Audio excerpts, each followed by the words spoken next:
정치권의 생생한 목소리를 전하는 1번지 연장입니다. 오늘은 국민의힘 최다선이죠. 5선 중진 조경태 의원을 국회에서 만나보도록 하겠습니다. 안녕하세요. 네, 안녕하십니까. 네, 직접 좀 스튜디오로 모시고 싶었는데 국회에서 이렇게 대신 여기까지 질문들을 좀 해보도록 하겠습니다. 첫 번째 꼭 여쭤보고 싶었던 게 그동안에 이제 김종인 비대위원장에 대한 말씀을 조 의원께서 참 많이 하셨습니다. 이 무용론도 언급을 하셨고 퇴진론도 앞장서서 주장을 해오셔갖고 지금도 같은 생각이신지 먼저 여쭤보겠습니다. 네, 지금 이 무도한 문재인 정권이 너무도 우리 국민들을 괴롭히고 있고 잘 못하고 있음에도 불구하고 각종 여론조사에서 보면 우리 당 지지율이 민주당을 압도하지 못하는 점에 대해서 네. 많은 국민들이 우려하고 있습니다. 그래서 현재로서는 새로운 모멘텀을 주기 위해서 어떤 김종인 비대위 체제가 끝나고 네. 저는 전당대회를 통해서 새로운 지도부를 구성하는 것이 옳지 않느냐 이런 생각을 하고 있습니다. 그렇다면 이제 조기 전당대회를 해야 된다 이런 말씀이신데 앞서서도 조기 전대론 불가피론을 주장하시면서 본인이 이제 헌신할 각오가 돼 있다 이런 말씀하신 걸 제가 봤습니다. 출마를 만약에 조기 전대하면 하시겠다 이런 의미로 받아들여도 되겠죠? 저는 우리 당원들과 국민들이 저에게 대한 그 서임새가 있다고 생각하면은 저는 언제든지 한 알의 미랄이 될 각오는 되어 있고요. 어쨌든 이 부동산 정책을 포함해서 예. 문재인 정권이 저질러 놓은 이 비정상적인 상황을 정상화시키내기 위해서는 우리 모두가 힘을 합쳐야 된다. 그런 취지로 제가 말씀드릴 수 있겠습니다. 예. 근데 조 의원님, 요즘 밖에서 보는 김종인 위원장은 이전에 이제 내부적으로는 뺄셈 정치한다 이런 비판들 많이 하시는 것도 봤는데 최근 들어서는 뭐 대선 주자 우리 선수 없다 이게 아니고 누구는 괜찮다 이런 얘기도 하고 뭐 유승민 전 의원 같은 경우는 이른바 출정식 하는 그런 외부 행사에도 좀 직접 나가서 또 정말 뭐 잘 되길 기원한다 이런 축사도 해주고 이런 모습들이 조금 이전과는 좀 바뀐 거 아니냐 뭐 이런 외부적인 시선은 있는데 여기에 대해서 내부적으로 조 의원께서 어떻게 보고 계세요? 지금 국민들께서는 대선 주자들도 새로운 인물들을 갖다가 간절히 바라고 있거든요. 예. 최근에 김종인 비대위원장이 거론했던 인물들은 어찌 보면은 뭐 그분들 듣기에 따라서는 좀 기분 나쁘시겠지만 좀 예. 식상한 인물, 또 지나간 인물로 이렇게 비춰집니다. 예. 그래서 조금 더 전략적으로 외연 확대를 지금보다는 훨씬 더 많이 해야 되고 네. 새로운 인물들이 많이 발굴하고 거론되고 검증되는 그러한 형태가 저는 바람직하지 않느냐 하는 생각을 하고 있습니다. 네.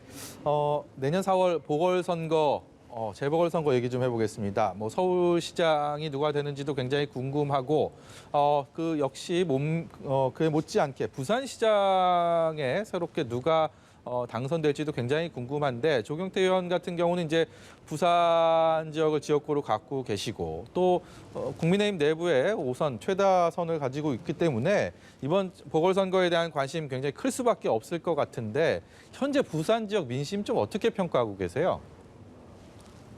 저는 기본적으로 부산 시민들을 믿습니다. 이번에 보궐선거는 전 시장의 성추행으로 발생한 문제이지 않습니까? 예. 보궐선거 한번 치르는데 돈이 엄청나게 많이 사회적 비용이 들어가는데 네. 이러한 부분에서 지금 민주당에서는 후보를 내지 않겠다고 해놓고 다시 당헌 당규를 고쳐가지고 후보를 내는 이런 코미디 같은 일이 벌어지고 있습니다. 예. 서울시장 후보도 마찬가지고요. 네. 그래서 우리 부산 시민들께서는 반드시 이러한 무도한 이 여당 더불어민주당을 아마 심판할 것이라고 보고 있고요. 그런 의미에서 저는 부산 시민들을 믿습니다.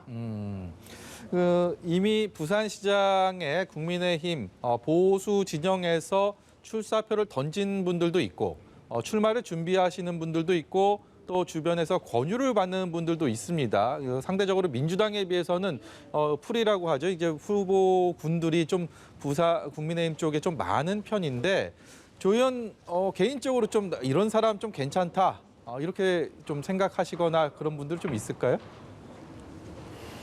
어쨌든 내년에 치러지는 보궐선거는 이제 1년짜리 이제 보궐선거입니다만은 시민들을 위해서 부산이 보면은 동부산과 서부산의 균형 발전이 이루어져야 되는데 아직까지 잘 이루어지지 못하고 있거든요. 네. 그래서 동부산과 서부산의 그 균형 발전도 이루고 또 부산을 명실상부한 국제 해양 도시로서 발돋움할 수 있도록 그 밑그림을 잘 그릴 수 있는 그런 전문가적 식견을 가진 훌륭한 분이 저는 부산시장이 되었으면 좋겠습니다. 네, 어떤 누구라고 특정 거명을 하지 않으셨지만 예. 예, 알겠습니다.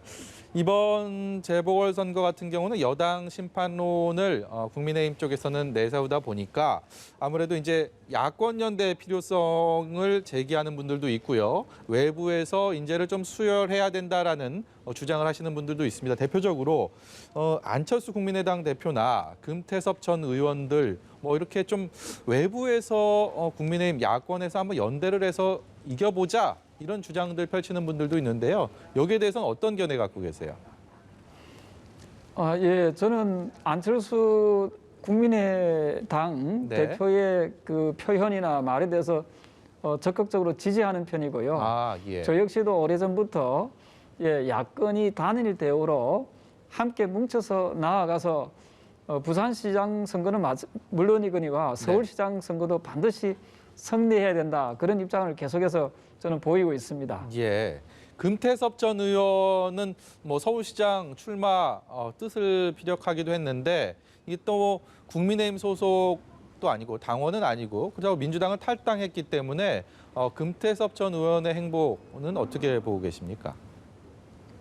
저는 야권이 그 단일 대우로 가는 것이 저는 바람직하다고 생각하고 있고요. 네. 야권이 분열된 상황에서 선거를 치르게 되면은 항상 어떤 선거든 좀 어려운 선거가 되지 않았나 이런 생각을 하고 있습니다. 네. 반드시 거듭 말씀드립니다만은 이길 수 있는 후보, 이길 후보를 한 사람으로 해가지고 1대1 구도로 해서 내년 선거를 임한다면 우리는 반드시 승리할 수 있다. 저는 그런 확신을 가지고 있습니다. 네. 김해 신공항이 사실상 백지화됐고요. 이제 부산 가덕도에 아직까지 뭐 공식적인 발표가 있었던 건 아니지만 그쪽으로 신공항 건설하는 안이 유력하게 검토되고 있는 것 같습니다.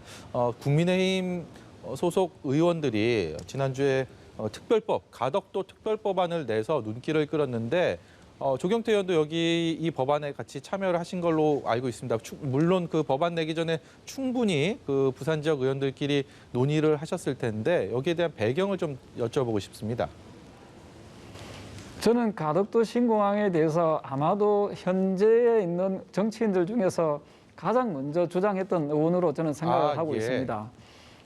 네, 가덕도 신공항이 나오게 된 역사적 배경은 2002년도에 중국 민항기 그 사고로 인해서 많은 사람들이 그때 당시에 희생당하지 않았습니까? 네. 그래서 김해의 공항에 대한 안전성 문제가 그때부터 대두되기 시작했고 그때부터 부산 시민들께서 또 김해공항을 이용하는 분들이 이 문제에 대해서 간절한 바람에서부터 출발했다고 보고 있고요.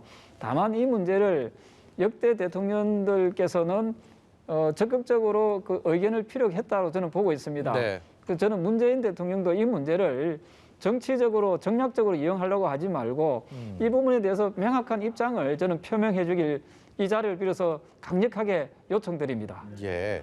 국민의힘 내부적으로는 뭐 주호영 원내대표는 지역구가 대구이다 보니까 주 원내대표를 축으로 한 이른바 TK 소속 의원들 그리고 뭐 조 의원을 비롯한 PK를 지역구를 두고 계시는 의원들 간에 이른바 좀 내부적으로 견해차가 분명히 있어 보입니다. 이 공항을 어디로 신공항을 할지를 두고 이게 좀 일시적인 현상으로 보시는지 아니면 좀 내부적으로 굉장히 좀 골치 아픈 앞으로도 좀 장기화될 것으로 보시는지요? 저는 이 문제는 그렇게 어려운 문제는 아니라고 보고 있거든요. 잘 아시다시피 그 대구 경북 통합 신공항도 지금 계속 추진하고 있지 않습니까? 예. 아마도 그 예정지가 경북 군위로 알고 있습니다만은 네. 그래서 대구 경북의 통합 신공항도 잘 추진되고 또 가덕도 신공항도 잘 추진됨으로써 네. 이 국가 균형 발전과 또 지역 발전에 크게 이바지할 수 있도록 가야 된다고 생각하고 있고요. 예. 이러한 부분에 대해서 중앙 정부가 이해관계를 떠나서 지방을 어떻게 하면 발전시킬 수 있는지에 대한 중장기적인 그러한 계획이 나와야 된다고 생각합니다. 이것을 선거 때 되면 항상 이것을 정략적으로 이용하는 정치권이 저는 매우 나쁘다 이렇게 보고 있습니다. 그리고요. 지금 오늘 부쩍 추워졌는데 이 추위보다도 여의도 국회에는 이제 연말에 공수처 한파가 몰아닥칠 거라 이런 우려가 커지고 있습니다. 공수처장 선출 과정에 여야가 합의를 하지 못한 상황이고 오늘 박병석 국회의장이 여야 원내대표를 이제 불러 모아서 좀 합의점 좀 찾아보자 이렇게 회의를 하고 있는 것으로 알고 있는데 글쎄요 이게 어떻게 이 사태가 매듭 지어지게 될지 우려가 많이 있습니다. 이번 사태 어떻게 예상하시고 혹 상황에 따라서 국민의힘 쪽에서는 국회 파행 또는 더 나아가서 장외투쟁 이런 카드까지도 고려하고 계시는지도 궁금합니다.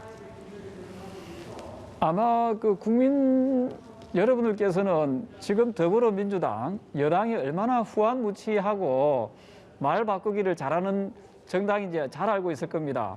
그들은 지난번에 비례대표 부분에서도 위성정당을 안 받는다는 식으로 해놓고 또 당연 당규를 고치다시피 해가지고 위성정당을 만들었습니다. 예. 그때 약속을 한번 어겼죠.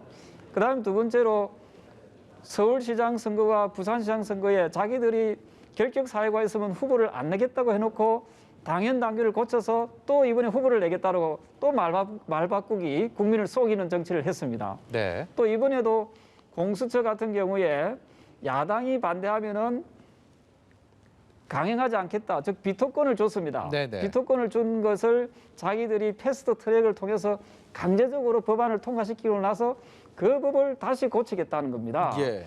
그래서 저는 국민들이 봤을 때는 이러한 무도한 그 더불어민주당 여당에 대해서 저는 반드시 심판을 해야 된다고 생각을 하고 있고요. 예. 이런 점에서 저는 국민들께서 과연 이들이 저렇게 독재를 하는데 저렇게 막무가내식으로 하려고 저는 다수의 표를 줬다고 저는 생각하지 않습니다.